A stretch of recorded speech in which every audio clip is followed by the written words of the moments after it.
Ladies and gentlemen, let me give you a little dose of reality. Hello, ladies and gentlemen. Welcome to Real Talk Fins Talk. I'm your host, Steve Malloy, and joining me tonight on the Fins Talk podcast is Big C with Fins Posse. How you doing, Big C? How's it going? Thanks for having me. Absolutely, brother. Absolutely. All right, so before we get started, let me do a little housekeeping here. We did have a little technical difficulties earlier, but we're all squared away now, so that's a good thing.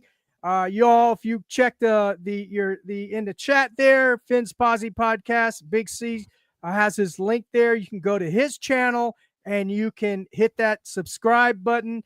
He's at 642 now, and he's gonna talk a little bit about what he's got in store once you guys go over there and hit subscribe and he hits that number 700. Go ahead, Big C. What you got going on, brother?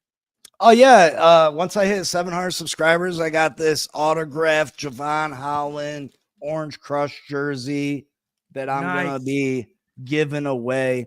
Now, mind you, there's not a lot of people usually live with me, so you got a like 1 in 30, 1 in 35 chance of winning. Great odds. So come over, join the channel, talk football with us, and possibly walk away with some great prizes. Absolutely. Absolutely. Thank you, man. Thank you very much.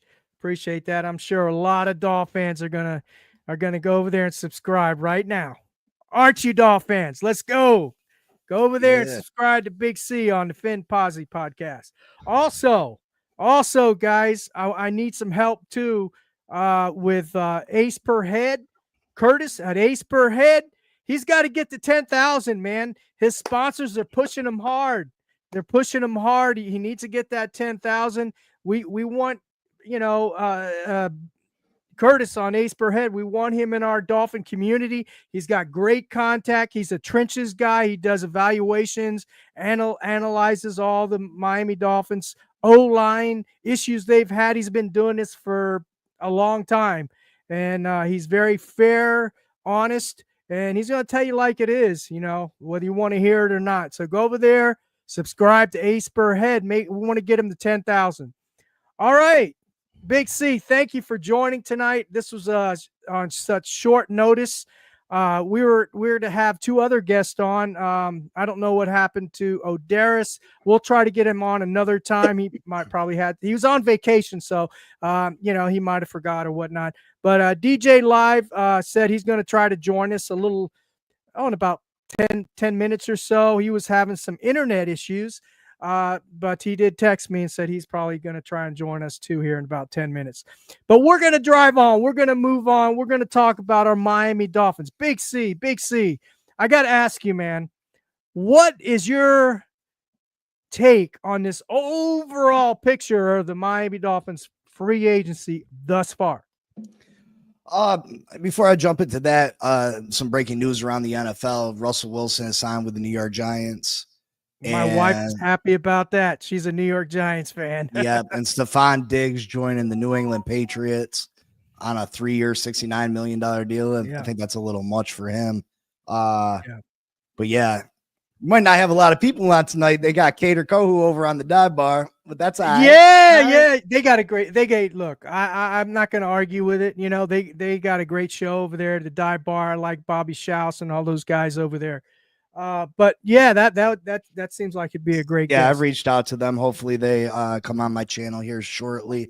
But yeah, listen, the free agency, I had these grand ideas, grand hopes that we were gonna go out and we were gonna spend the boss's money. We were gonna go out and fill all the holes that we need to fill, and take care of the trenches like many fans have been begging for a long time, and make us a contender, make us into a team that can compete with the heavyweights in the AFC, the Baltimore Ravens, the Kansas City Chiefs, the Buffalo Bills. And I guess you can throw Cincinnati in there, even though, I think they're a little bit overrated. I was hoping and praying, and I really thought that's what we were going to do. I thought Chris Greer and Mike McDaniel's jobs were going to be on the line, and they were going to do anything and everything to keep their jobs. And it just hasn't been that. A lot of lackluster signings, a lot of signings that I don't feel like move the stick for us in the direction we need to go. We've made a couple signings that were decent, but nothing near what I thought we were going to do. Yeah, I'm with you on that. I thought they were going to at least make one, maybe two splash moves. If you want to call it a splash, they did sign James Daniels. I think that was a good signing. But here's the thing with James Daniels, and you know it as well as I do. He's got an injury history. He had Achilles tendon issues, injury last year, and he's playing guard, and that's a position where he's going to be putting a lot of weight on that on that leg that was hurt. And I don't know, he's a big man. This is one of those if he stays healthy things, that's a Greer specialty. So we'll see about him. But as far as James Daniels, is there anyone else? Because I know you probably feel the same way about James Daniels, right? That he was probably one of the best signings, I think. Well, yeah, I mean, if you've watched my channel at all, I sound like a broken record talking about these trenches, because if you go back to 2023, this Miami Dolphins team was really successful. We ended up losing out at the end of the year, but that was due to injuries. We saw, and I know people say that excuses, but we just suffered so many injuries. I know every team suffers injuries, but we had so many injuries to key people in key positions that we just couldn't overcome it. But when healthy in 2023, when our offensive line was Armstead, Isaiah Wynn, Connor Williams, Robert Hunt, and Austin Jackson, we had the number one offense in all of football. We scored 70 points on the Denver Broncos, a team that just went to the playoffs last year based on their defense. So I felt like if we could recapture some of that magic on the offensive line, if we could get the defensive line to be able to play, obviously they're not going to be the Philadelphia Eagles, but Philadelphia gave us the blueprint. A strong running game and a strong defensive front can win you a championship. We have all the skill players surrounding that. That was the final piece. That and keep our quarterback healthy, which is that's a different dilemma. But I really thought if we could do that, we could be successful. I like Westbrook, the wide receiver. I think he's a nice third, fourth option, a nice red zone target. He's bigger than the rest of our receivers on this team. Not a lot of catches, but a lot of catches on third down. A lot of catches when it counts. A lot of catches in the red zone. Most of his catches were in the red zone around third down. 9 touchdowns. So yeah. I like that addition. I like the backups, middle linebackers that we brought in, the Willie Gay Jr. and Britt. I think that's good depth for us. But other than that, it's far and few between. It really is. Yeah, I agree. Shake Money, how you doing, brother? Shake Money on the Fins tailgate. He's in the house. Appreciate you joining, brother. Yeah, I agree with you. The O-line, I even with James Daniels playing at the right guard or whatever, left or right, we don't know what position. He doesn't even know what if he's going to play the left or right guard position. No. But if we're going to go with James Daniels, and then of course we got Jackson coming back. Look, Jackson is a solid. He's a good player. He's above average, but he's nothing special in my opinion. Yep. But you're going to have him. You're going to have. We don't even know if Terran Armstead is coming back or not. I know Bobby Schaus from the Dive Bar podcast. He feels it's going to be a 70% chance that he's going to come back. That's the feeling he got. He had those guys over there had an interview with Armstead last week. I think it was last week, and he feels he's coming back. But either way, he's got to stay healthy, right?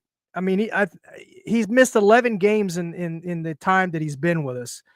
He's missed 11 games. Then you've got Jackson coming back from an injury. He's kind of been injured, most of his time in Miami too. So, and then we got James Daniels, and then you're talking about injuries on the O-line. Well, what did they do for depth? They got Larry Borum, and who else? Liam Eichenberg.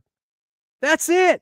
Liam's slated as a starter right now. And that's my point. And he's slated as a starter.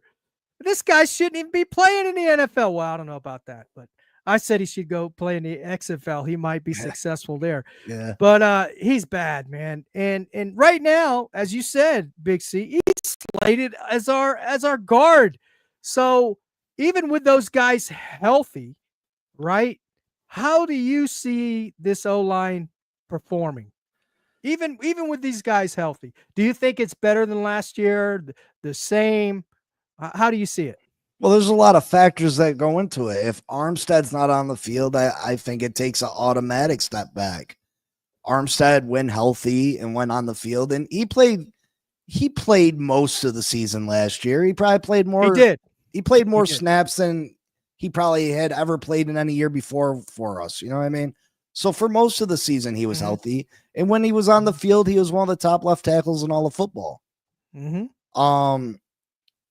You seen when Austin Jackson went out, we were able to run the ball a little bit, but as soon as Austin Jackson was out, it was over with. We couldn't run the ball at all. So having Austin Jackson back healthy will be huge for this team.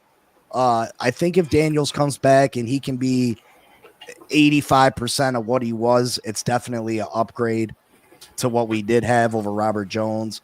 But which Big C, it doesn't take much to upgrade over Robert Jones and Liam Eichenberg. Absolutely. Brewer was all right for us last year. I think he was a downgrade from Connor Williams, but still a solid piece for us. A solid piece for us. But right now we got Liam Eichenberg, and it blows my mind. There was pieces that we could have added. Mekhi Becton. Why didn't we go get Mekhi Becton? Was he going to cost a few dollars? Yeah, he was, but he didn't sign no outrageous $20 million a year contract. We should have went and snatched him. He's big, young, talented. Like, he just was blocking for Saquon Barkley, a 2,000-yard rusher that won the Super Bowl. Like, why didn't you go make a offer to him? Or even bring in someone cheaper like Zietler, you know what I mean? Like, why didn't we go get something else? And I really don't think that they feel like it's a priority in the draft. They're going to say, hey, we got Daniels. We're not going to address it in the first round, the second round, the third round. And we'll end up with a 4th, 5th, 6th round pick, which this draft is super deep with, especially in the positions that we're lagging in. Our positions in need, we're lucky that this draft is super deep in those positions. So, I mean, we can still get a good guard, a good quality guard in the 4th, 5th round. But are they going to be ready to go week 1? That's a lot to ask from a 4th, 5th, 6th round picks. But that's the position. That's the position we're in. Yeah, no, I agree. DJ Live is with us. George, how you doing, brother? Man, thank you for joining. I'm sorry about last week. I know you were supposed to join last week, and I forgot to send the link to you, brother. But anyway, I appreciate you for coming in, man. Tell everybody where they can find you and what you got going on your show, DJ Live, brother. Hey, I'm glad to be on here with y'all. Appreciate you, Steve, for having me on. It's okay about last week. I was watching, though. So I had a good show, a good lineup, too. Good lineup. But yeah, I'm DG Live, Dolphin Gang Entertainment. Y'all can find me at Dolphin Gang Entertainment on YouTube. Like, comment, subscribe, follow me on Twitter, Instagram, everything, man, and you'll find me. Simple as that. Great. And you've got a really good show. I saw the one, the recent one was the cornerback. Artie Burns. Artie Burns. Yeah, you had Artie Yeah. Burns, a thing on him. And then Mhm. the one that I liked was our favorite player that you did, Liam Eichenberg. Man. Oh man, that one But hurt me right there. I hear you, brother. So, Mhm. what do you think about all this, DG? I'm going to call you George, man, if you don't mind. Yeah, no problem. Um, what do you think about all this as a whole? How do you think Miami did in free agency thus far? What's your take? I feel like the Dolphins really maximized based off of the salary cap that we had already. In general, we did the best that we could with the salary cap. I did want Mekhi Becton as well, but Mm-hmm. with that contract, that would have been one less person that we would have added on to the team. But some teams O-line is a better priority to them rather than the Dolphins. Chargers, Jim Harbaugh, he's used to getting O-linemen for his team. And you see how Michigan won the national championship a few years ago. They had a very, very good O-line around that year. You've seen what Ben Johnson did for the Bears. As soon as he got Mm-hmm. hired, 3 offensive linemen, Yeah. he signed 3. So it's very important to him. But us, we're signing cornerbacks, Mm-hmm. linebackers, positions that we don't think that we really need, but we still address them before we went O-line. I like James Daniels, but I think we still need some more. Yeah. Larry Borum, he might fool a lot of Dolphin fans, based off of us signing him. They'll probably think, okay, we got a starter now. But he's not a starter. He seemed like a backup. Um, we need more starters. We got to hope that Chris Greer could do his job in this draft and get the right players to fit the scheme. Mm. But based off history, Chris Greer hasn't shown us anything in regards to trusting him with those draft picks. So right now, it just depends on us making the right moves. That's all it Mm-hmm. depends on. Yeah, for sure. And you're right. It's all on Chris Greer in the draft. Hmm. We've got to hit a home run in the draft. I mean, we've got to get, and I'm not bullshitting either. We've got to get at least 3 starters out of the draft, if not more. Yeah. I don't mean just 3 ass starters. I mean, we need to get some 3 impactful starters, you know, uh, this year, or we're going to be in trouble. Um, Mhm. out of all the free agency acquisitions, which one is your favorite other than James Daniels? We all know we think James Daniel is good, and if he can stay healthy, another big if. But who out of all of the additions besides James Daniels, who was your favorite that will fill a Mm. need for us right away? I'd say never really got in depth in regards to this. Hmm. I'll have to say Nick Westbrook Akine. Nick Westbrook Akine, definitely that big body receiver that we really needed alongside Tyreek Hill, Jalen Waddle. I know Malik Washington, he probably a little mad about that signing right there because that might cut into his playing time. So, I don't know if that meant like the Dolphins don't have that much faith in regards to Malik Washington being wide receiver number 3. Mm-hmm. But I do like what Nick Westbrook Akine provides on the field in regards to a red zone target that we could get the ball to. If he could work with Will Levis, maybe he could make something better happen in Miami with Tua and Zach Wilson. So I have to give it to Nick Westbrook Akine. I give it to him. Yeah, I'm with you on that. I think out of all the signings, although I like James Daniels, I'm just not comfortable with him coming, off an Achilles injury. Hmm. Um, and also my buddy from Ace Per Head, Curtis, he did a very good breakdown. If you guys can go check out his video on James Daniels. Look, he's definitely an upgrade over Liam Eichenberg and Robert Hmm. Jones. Um, he's not an all pro. He's solid. Um, He's a better pass blocker than he is a run blocker. But for a big man, he can get out there in space, you know, and make some blocks. But he's definitely an upgrade. But again, a question is if he can stay healthy. But I'm with you. I like Nick Westbrook. I think he's gonna feel a need right off the bat, other than James Daniels, if he can stay healthy. He seems like he's been pretty healthy most of his career. He's a good pass blocker, you know, for the pass, and he's also a good run blocker. And he's a big guy, as you said, 6'2", 210, something like that.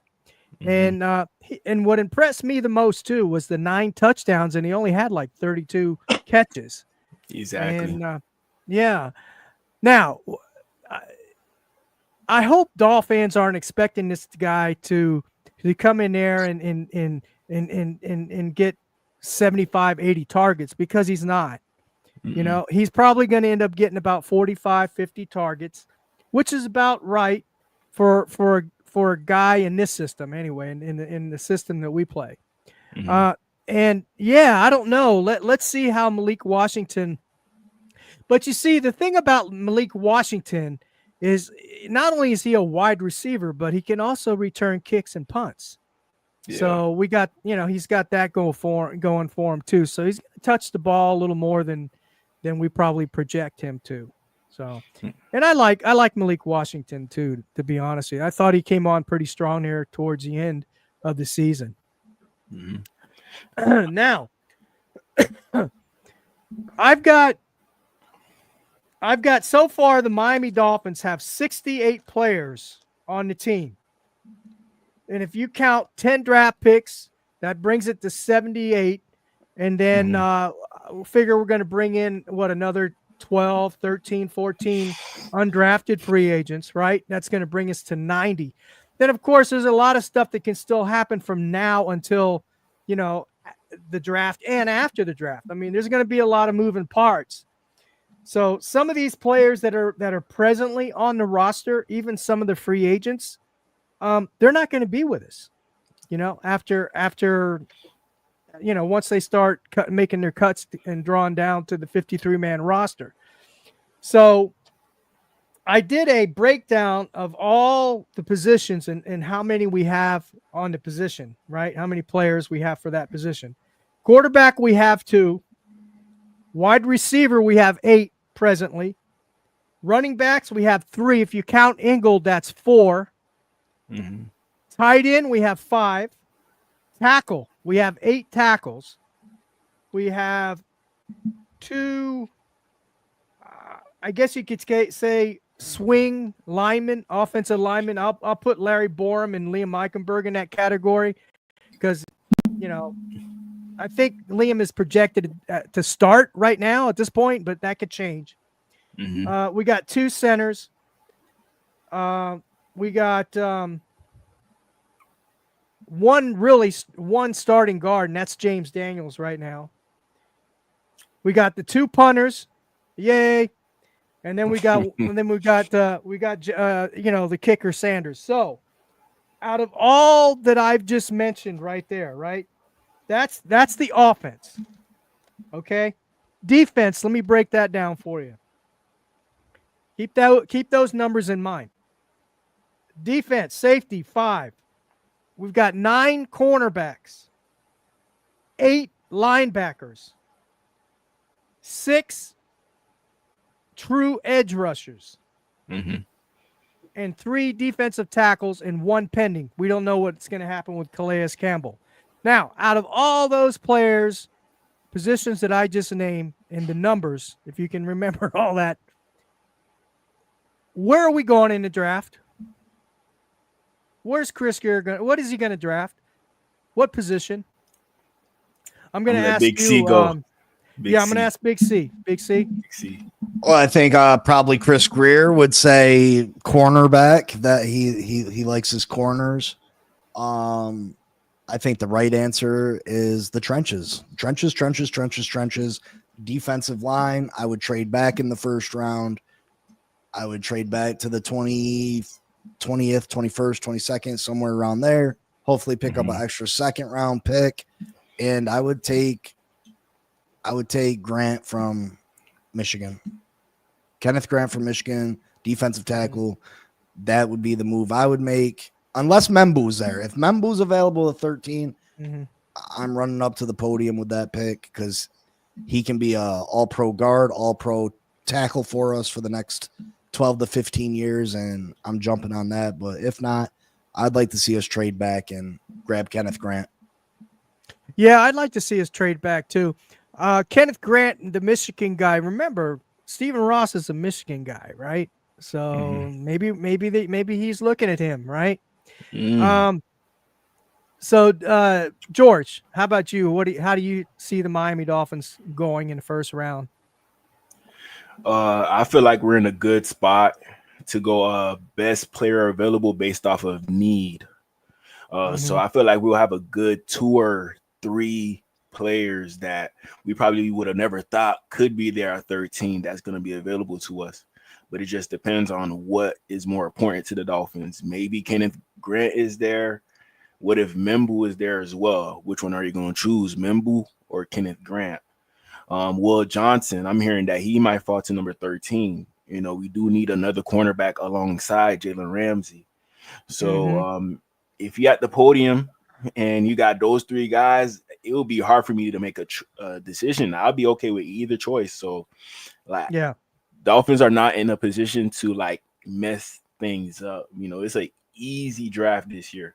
You know, and if they mess this up, they're gonna mess everything else up in the future, and everybody should be relieved of their duties. I mean, I wouldn't put it past them. I wouldn't put it past them. You know what I mean? Like, you got Will Johnson there. They're liable to turn in Jahdae Barron, which that's not a scheme fit for us. He's more of a nickel slot corner. He's a great player. He'd be an upgrade over Kader Kohu, but that's not a position of need.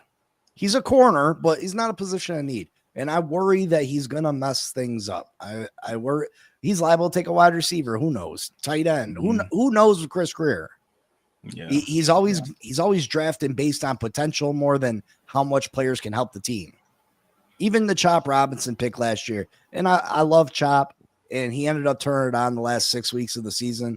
But Chop Robinson was a player based on potential. He wasn't seen as a player that was ready to come in and contribute big numbers right away.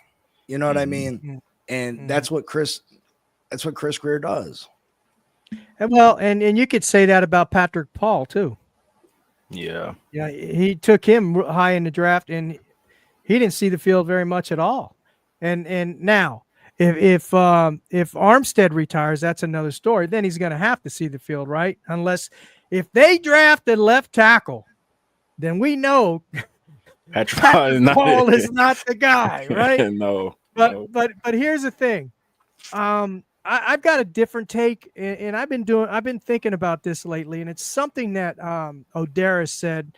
Odaris he was a former defensive back for the FIU, and he had a tryout with one NFL team. I forgot who it was, but he blew out his leg. But anyway, I was going to have him on tonight, and he was going to go over the what system the Miami Dolphins play as far as offense, and that's called the alert read system. And he can articulate it better than I can, so I'm not even going to try. But anyway, he has a friend that plays the position of linebacker, like the same as Jalen Phillips and Bradley Chubb. And he was saying, his friend told him, he said he feels that Jalen Phillips and Bradley Chubb are done.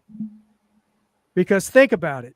Jalen Phillips has had 2 injuries in 2 years. He had the ACL, he had the Achilles, and I feel that they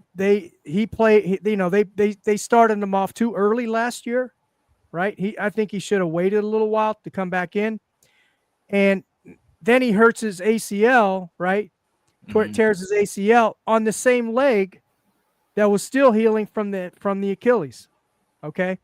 Then you got Bradley Chubb, another injury-prone guy, even before he came to the Miami Dolphins. This is like his 2nd or 3rd ACL injury. Okay. So he feels they're done. They're done. But because of what he said, and then that got me to thinking, he's got a point. What if these guys aren't at 100%, by the time the season starts? And then we all know what Mike McDaniel has said. He said he would draft an edge rusher in every single time in the draft. He loves his edge rushers. So I would not be surprised if they draft an edge again, because we are not sure about we're sure, but we know Chop Robinson is going to play, but we are not sure about Bradley Chubb. We are not sure what Jalen Phillips is going to be like if he comes back at all. And Chubb missed all last year. He didn't even play at all. So that's something to think about. That's just my opinion. I think we might, in a way, I think we're in need of an edge rusher. And if there's a best player available, as you said, George, that's an edge rusher, they might shoot for that. I don't know. How do you all feel about that? George, how do you feel? Man, I kind of do agree. I seen the Miami Dolphins at the Georgia Pro Day, alongside with Jalen Walker. So it seemed like they're very interested in Jalen Walker. And on top of that, we heard the news about the Dolphins being in on Joey Bosa. So that's another indication that there's not too much confidence in our room in general, even though we have a lot of big name guys.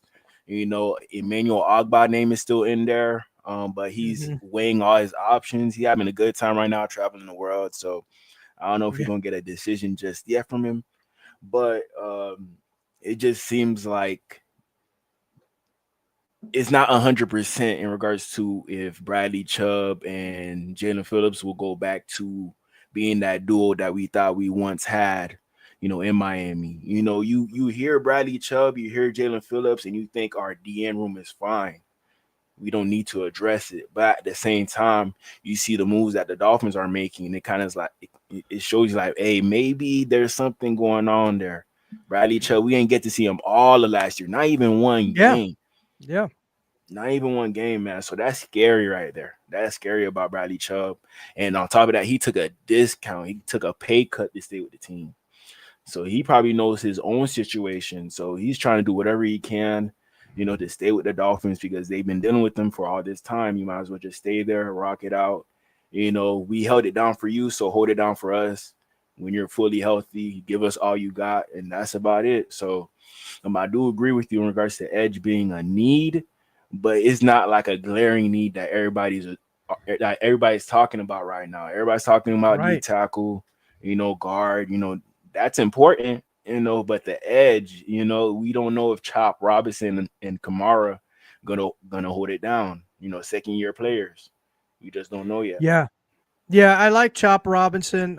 He was to me, he doesn't have the size to be an every down edge. I think he's more of a rotational player on passing downs. I think that's where he would fit in and be utilized best in that position. Big C, what say you about the my take? I mean, listen, brother. I disagree fully. I don't think we need edge rushers whatsoever. I see someone said Shamar Stewart, and you're going to draft someone that high that has 4 sacks his whole collegiate career. Like another Chop Robinson. You know what I mean? I'm staying away from that. We're right now on paper we got depth, and hopefully these guys can come back and play at a halfway decent level.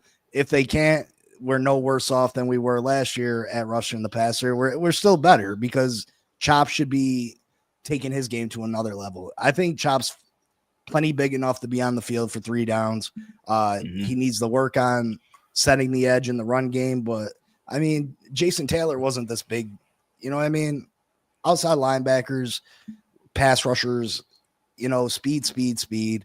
He's plenty strong enough. I don't worry about him. As for Bradley Chubb taking the pay cut, I mean, he had no choice really. If he hit the open market, nobody was going to give him a heaping pile of cash after 100%. after his second major knee injury. But Bradley Chubb, when he went down, he was having one of the best years of his career. So I mean, he came back from one of them. Hopefully, he can come back. Listen, it's all a crapshoot. We ain't gonna know until we see. But medicine and the way that these players recover is so advanced these days that you gotta, anything is possible. And hopefully these guys can come back. But I still think that, look at Zach Sealer. He had 10 sacks last year. We can get defensive tackles that can rush the passer, that are athletic enough to play the end. Look at Calais. He's labeled as a D-end, D-tackle. You know what I mean? Mm-hmm. He can rush the passer. He can get pressure on the quarterback. You don't have to strictly get these guys that are just pass rushers. And I think we'd be better off getting someone that is maybe a little bit of a hybrid. Someone said Nolan in the draft. I feel like Nolan would be a great pickup. But someone that can eat up multiple blocks and free up somebody else. Kenneth Grant, he's such a big human being, so athletic. He's 360 pounds, ran a sub 540. Mm-hmm. He's taken up two of them offensive linemen to block just him. That's going to free someone up to rush the quarterback. You know what I mean? Yeah, and Anthony Weaver, he's very creative with the front four. You know what I mean? The defensive tackles and all. He creates a lot of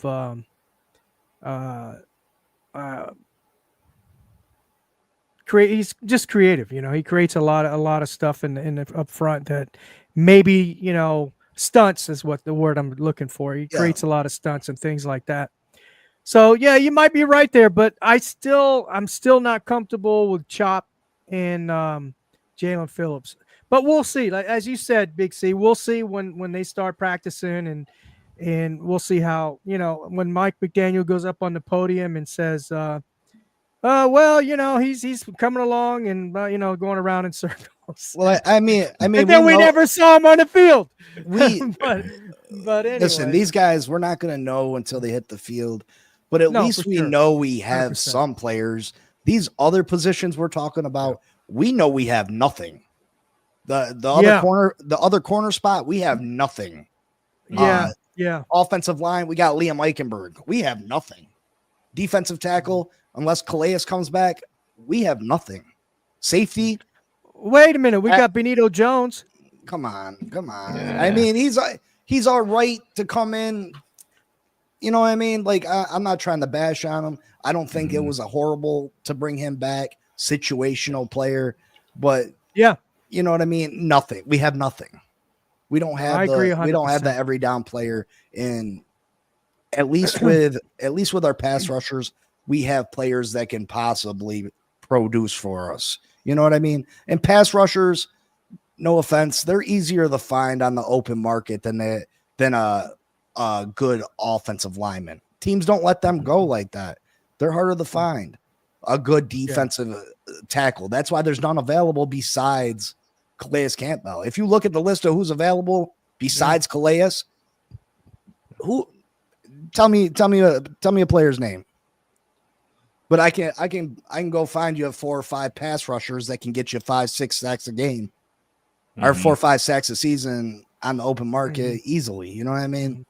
So I just think the trenches is the answer. Like I said, Will Johnson, if he's there at 13, I won't be super upset about, but I just think the trenches is where we got to go. Gotcha. Hey, everybody in the chat, I appreciate you for joining tonight. I see Anthony Masano's in there. We got Frozen Fin Fan. Appreciate you. We got Raphael, my brother Raphael's in there. Appreciate you for joining. Make sure you hit that like button. If you're new to the channel, please hit that. Go down there. There's that little bell. Hit that bell. Subscribe to the channel. And that way you'll get your notifications and, that work on that algorithm a little bit so we can get some more folks in here watching this great content with these great gentlemen we have on the show tonight. All right, let me ask you this: how are you feeling about the and I'll start with you, George. How are we feeling about the safeties? Safeties, not feeling too well. I like Ashton Davis. I Mhm. do like him because of his speed, but I don't know Yeah. how he's gonna be able to keep up with like the top tier receivers, top tier tight ends. He could be had. Patrick Morris, he showed us some flashes in the preseason last year. So I got confidence in him, just like the team is showing that they got confidence in him too. Um, if you want to consider Melifanu a safety, you can. He could play cornerback as well.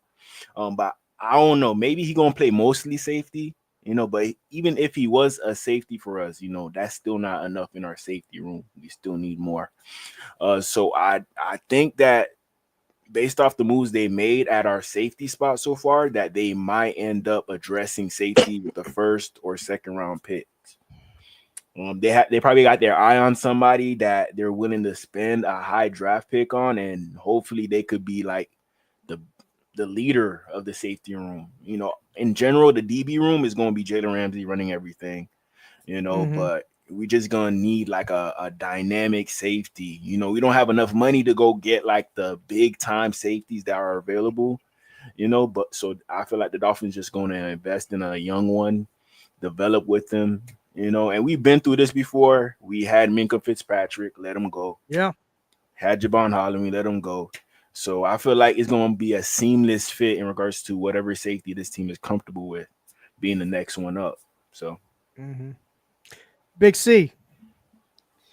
Uh, I think we need to go sign a veteran. I think we go get Justin Simmons dirt cheap. yeah. He had a little bit of a down year. He's getting a little long in the tooth, but I think he'd be a nice piece. Listen, the safety room can't be any worse than it was last year. Mm-hmm. I mean, even with Javon Holland here, Javon Holland was playing for a new contract this year. He was making business decisions, and Jordan Poyer was absolutely a disaster. So these guys that we have, I think Afitu is gonna be a safety.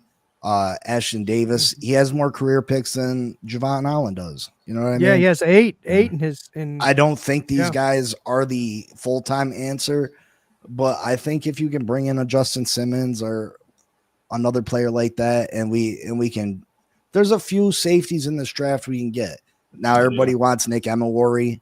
I understand why. He is he's the best pure safety probably in this draft. He runs a 4.39 and hits like a ton of bricks. You know what I mean? Mm-hmm. Uh, Malachi, Start. yeah, he's a better all around safety. I don't know what happened with him in his 40 time at the combine. He's a faster player than a 4.5 guy.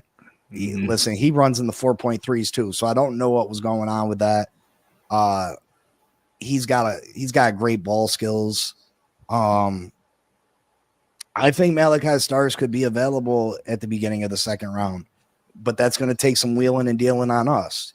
Yeah. You know, I keep saying that we should trade back in the first round to the 21st, 22nd and get an extra second round, but I don't think we should sit still with our second. We'll have 2 second round picks. I say we try to move up to the top of the second round because, I mean, while you can get a quality player at pick 48, there's some elite talent up there that are going to fall to the beginning of the second round, and I don't want us to miss out on that. I think if we can get Kenneth Grant and Malachi Starks with our first 2 picks, that'd be huge for us. You know what I Yeah. mean? Home run. Yeah. Home Yes, run. absolutely. So, you know, but there's other guys. Watts, I think he's from Notre Dame. Winston from Penn State. They're guys that we can plug and play that can contribute right away. And like I said, with a Justin Simmons, I think we'll be all right. Mm-hmm. Yeah. Okay. And I agree with Frozen Fan. There's a 4.3 speed and 4.5 speed isn't that important. I'd be happy with Starks. Yeah. I was just gonna say that before he made that comment that for a safety, even 4.5, 4.6 speed is good enough. Instinct is the most important, right? Instincts, right? If he's instinctive back there, that's gonna, if you're a split second instinctive, that lack of speed will make up for it. So I'm not too concerned with that. See, he can come up and play the nickel. That's the difference between him and Emma Worry. Emma Worry is really not going to come up and play the nickel, the slot corner position. Whereas Malachi Stars can do that. You know what I mean? Yeah. And that's why I say that 4.3 looks more impressive than 4.5. You know what I mean? Yeah. Of course it does on paper, you know. But I don't know if you all remember Zach Thomas. He was slow as molasses, but the guy had some instincts, man. He was he was one step ahead of the play when it was developing. Of course, that goes with his intelligence, his football IQ. He was always studying in the books, doing film. So that's going to help. So, but anyway, yeah. So let's shift from defense now, and let's shift with. By the way, great comments. You guys are making some great comments. I appreciate that, guys, in the chat. Let's talk about the quarterback. Let's talk about Zach Wilson. How do you all feel about Zach Wilson backing up Tua Tagovailoa? And did you see the statement that Zach Wilson said he feels he can be a starter, and he wants this opportunity to be a starter, and he's working hard to be a starter, and he also felt that coming to Miami that he would get that the coaching that he needs to make him a better quarterback. How do you feel about Zach Wilson, Big C? I think there was better options. I mean, as far as talent goes, he was probably the most talented free agent quarterback as far as arm strength, ability to throw the ball. He's athletic. So physically, he's probably the best that was available. But as far as what's between the ears, that's what worries me. Yeah. Well, he said he was going to be he's been working on that. He's been, working on his progressions and things like that. I mean, I'm more so not happy about the contract. I think we could have had him probably for half that. $6 million fully guaranteed. I think that's a joke. He hasn't produced anything in this league. Well, I mean, I would have liked to see us go in different directions. I don't feel like if you plug Zach Wilson in to play when Tua inevitably goes down again, I don't feel like he's gonna come in and win us a bunch of games. I don't feel confident with Zach Wilson walking into the game, and that's what I mean. Until he proves me wrong and shows me different, that's how I feel. That's fair. Yeah, because I wish we could have gone over the system Miami plays, and the more and more I think about it, in this system, you may not have to you may not have to go through progressions, but you've got to be quick on decisions, split-second decisions to get that ball out as quick as we get it out. And you're right. Maybe that's going to be a detriment to this team if he does go in there or has to go in to back up Tua. I don't know, but as you said, we'll see. George, how about you? What's your take on Zach Wilson? Did you like the pickup? I was okay with the pickup. He is younger than any of the other options we could have got. Jameis Winston. Yeah, good point. Like Jameis Winston, I think he got 2 years, $8 million from the Giants. But look, Russell Wilson just signed, so I don't know what they got going on. So I don't know if Shedeur Sanders is not going there no more, but that's a whole nother situation. But based off like Joe Flacco, Jameis, we should have got Zach Wilson for the cheap. We gave him a little bit too much, but I'm okay with the pickup. I like his arm, And I just feel like with this situation, I always compare it to when Sam Darnold did not work out for the Jets. It took him a whole bunch of teams to figure out, hey, maybe the Vikings are that right team. I don't think we're constructed as good as the Vikings were when Sam Darnold came in. I feel like they had a better old line for Sam Darnold, but Jordan Addison, Jalen Waddle, Tyreek Hill, Justin Jefferson, TJ Hawkinson, Jonnu Smith. So we got a lot of pieces here that if Zach Wilson cannot work out with us, then maybe he is the issue, because we kind of got like the similar situation as to where the Vikings had Kevin O'Connell, a good supporting cast. They had everything there for Sam Darnold to succeed, and we seen what happened. So sometimes that's all it really takes for a quarterback to be successful, having everything good around him, not him having to make everything work like he did with the Jets, being picked number 2 overall. They were number 2 for a reason, so the team wasn't that good in general. And we know the Jets for ruining quarterbacks, Sam Darnold, Geno Smith. It took them to leave the Jets to be better quarterbacks. Mark Sanchez as well. That's another guy. Back in the day. So Zach Wilson, that what gives me confidence in regards to maybe he can work in Miami. But I don't have too much confidence in it. But I'm okay with the signing based off the cap space. Maybe if we had some more cap space, we would have a different quarterback. Some people are saying, before the season started, people were saying Justin Fields. But I know Miami was not going to sign into that contract the Jets did. It seemed like the Jets were way more desperate than us to get Justin Fields. So we did the best that we could, man. So I mean, if Zach Wilson was improving so much though and doing so much over in Denver, why'd they let him walk away? Why'd Sean Payton let him walk away? Why wouldn't he cap Zach Wilson? They're the backup. Bo Nix is not a sure thing, and the way Bo Nix plays, I mean, he's a hit away from an injury. You know what I mean? I just don't know why they would let an offensive juggernaut like Sean Payton, someone that you would believe is a offensive genius, or at least an offensive good coach. You know what I mean? One of the better offensive coaches in the league. Well, why'd they let him walk away if he's so, you know what I mean?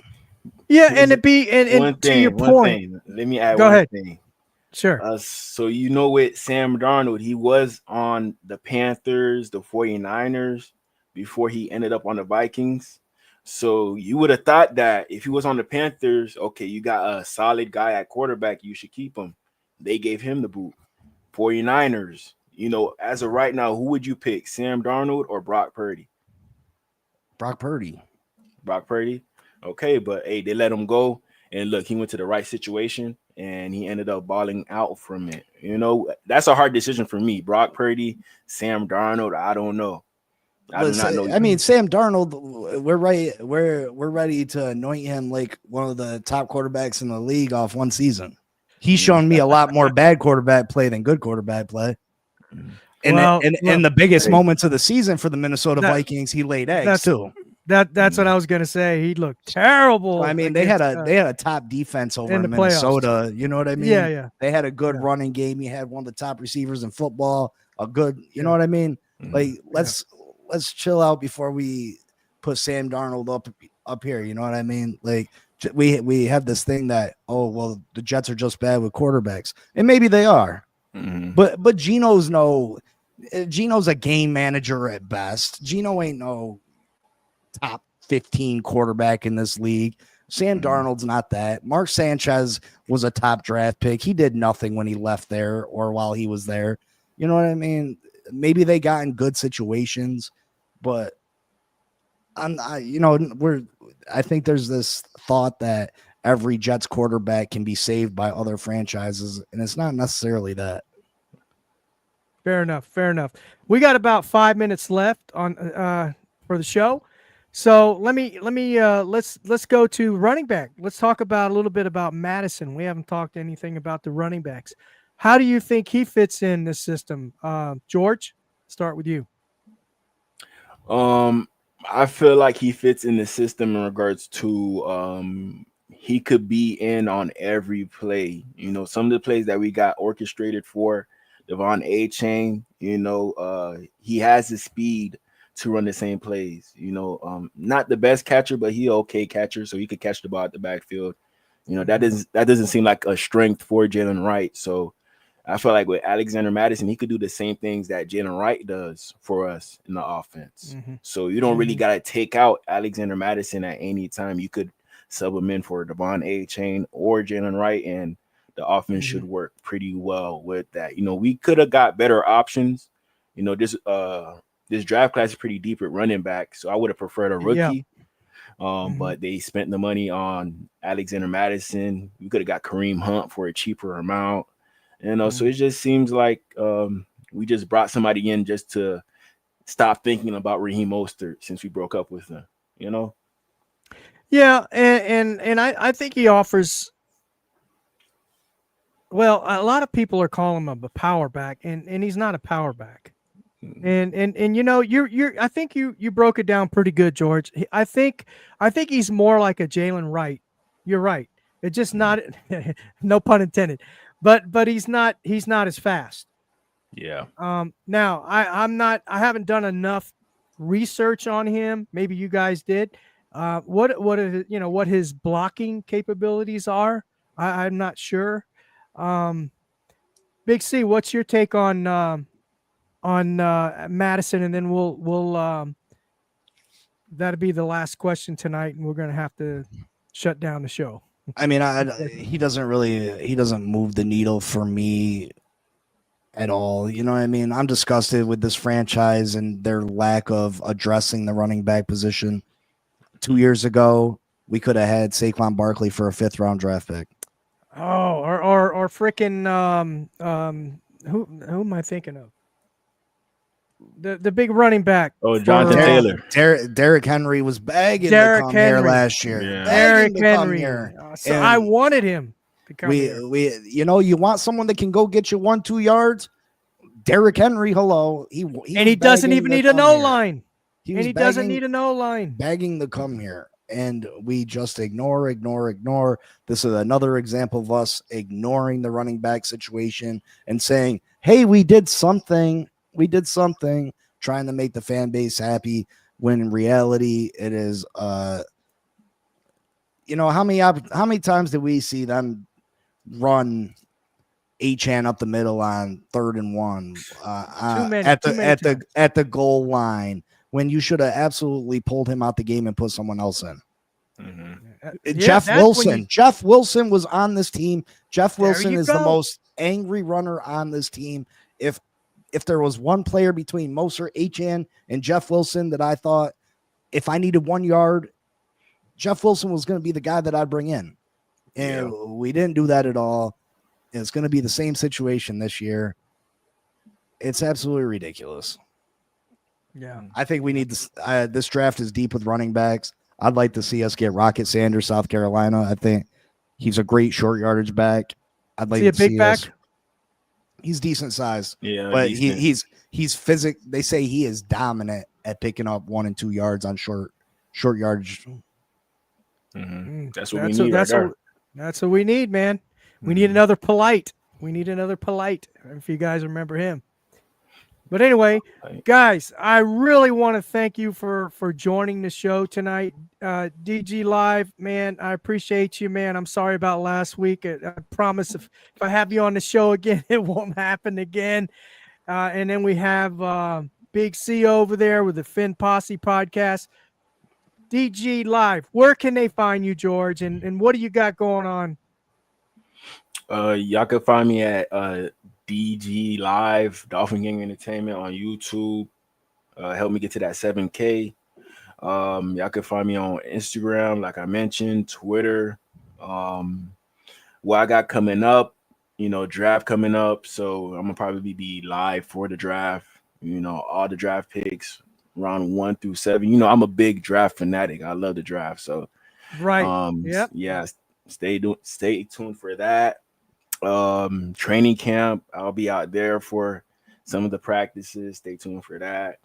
I'm trying to go to all the home games since we're playing like a lot of good teams at home, and I'm right there in Palm Beach County, so the Dolphin Stadium not too far away from me, so I could take the drive, go to all the good games, and I probably like vlog and post out there, and I probably run into everybody, TD, Doug, everybody. Yeah. It don't even matter. Yeah. Yep, for sure, for sure. That's good stuff, man. That's good stuff. I'm looking forward to that. Big C, where can they find you and what you got going on? You might want to make mention of that shirt giveaway again. Once I get 700, I'm going to be giving away the autographed Orange Crush Javon Holland jersey. Each time I go up 100, I'm giving some kind of giveaway. I got Mike Tyson gloves. I got autographed Merino jerseys. Get to that 1K, I got $1,000 cash. Wow. When we got the 500 subscribers, I gave away 2,000 cash. So check in, talk football with us, and don't miss your chance to win some dope prizes. Man, okay. Big C, we're gonna have to work something out, man. But anyway, thanks guys for joining the show tonight, and again I appreciate all of you in the chat that joined tonight. Shake Money, Frozen Fin Fan, Elwood, Anthony Manzano, Raphael, all those guys. I appreciate you for joining. Make sure you catch the show next week, same time, same channel, 7:30 Eastern time on the Fins Talk Sports Network. We'll probably have a new panel of all-star cast as we did tonight. So make sure you catch us then. And remember, guys, Dolphins #1.